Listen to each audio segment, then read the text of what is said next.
Washington reaction ranged from dread to frustration in recent days as the reality sank in that Congress is passing another continuing resolution to fund the Defense Department. The military, amid widespread budget uncertainty, is grappling with a spike in non-combat military deaths from naval and aviation mishaps, 42 this year by the House Armed Services count, and President Trump and defense hawks on Capitol Hill are asking for big hikes to shore up what they see as underfunded and overburdened forces. Instead, the Defense Department's annual budget was delayed by another SR on Friday that locked in the department's current $592 billion level, which breaks down to about $516 billion in base funding and $76 billion for overseas war operations. Until December, lawmakers are faced with either striking an annual spending deal for fiscal 2018 or punting yet again. Plan B is, if you are going to have this dreaded thing, how can you make it less bad? Said House Armed Services Chairman Representative Mac Thornberry, Republican Texas. There may well be a series of areas where we can try to ameliorate the detrimental effects of a SR.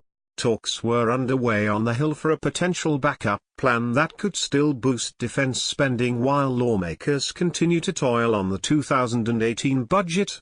Thornberry said more money could be added for missile defense, including more interceptors and research, as North Korea charges ahead on its program to develop a nuclear-tipped intercontinental ballistic missile that can reach U.S. cities.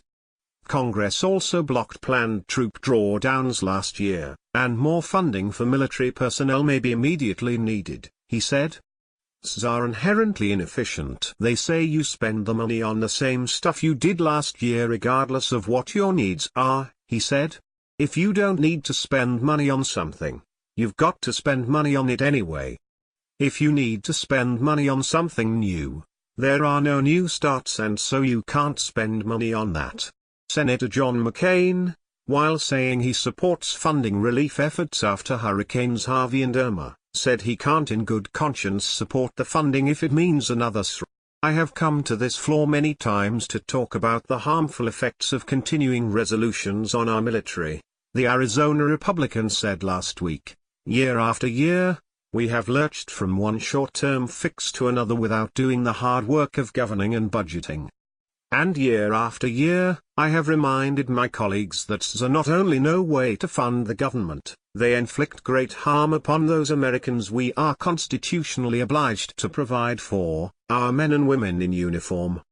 The DoD, after numerous warnings to Congress this year about budget instability, has also been updating its plans for a stopgap budget when the 2018 fiscal year begins in October.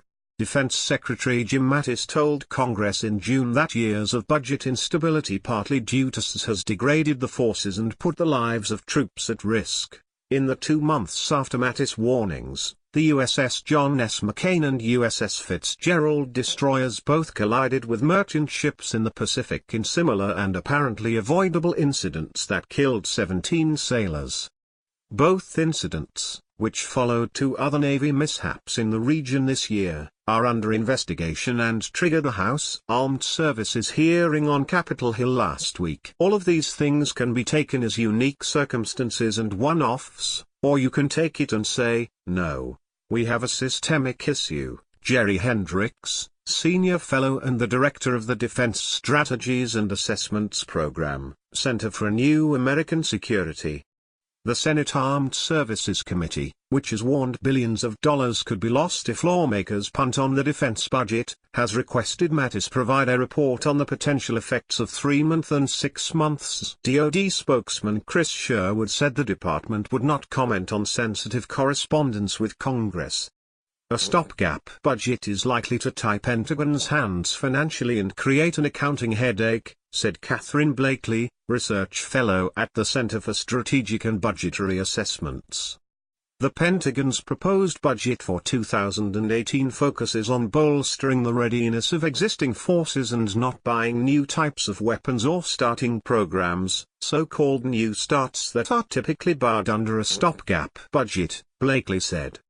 You're not kicking off any major new acquisition programs, but you still have literally tens of billions of misalignments between various procurement programs in your military personnel accounts, and for every one of those you have to apply to Congress for reprogramming, she said.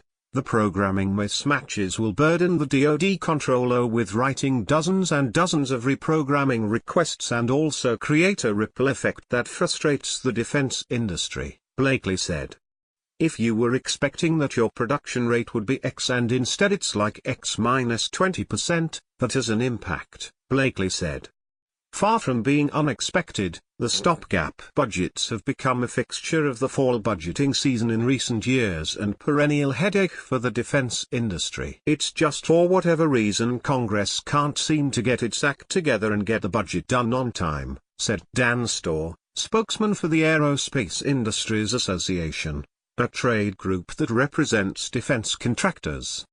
We're hearing the same things from industry that we hear every year this goes on, which is that it's a problem. This is particularly disappointing for the defense industry because it is hoping for a potential hike in defense spending after seeing Trump's proposed $639 billion defense budget, along with budget proposals on the Hill as high as $700 billion, Storr said. Even if it's the short term, into December, that's 3 months of delays, he said. You can't bid on new contracts, you can't get the money flowing on new contracts, and you can't adjust your investment in spending to appropriately plan for the future.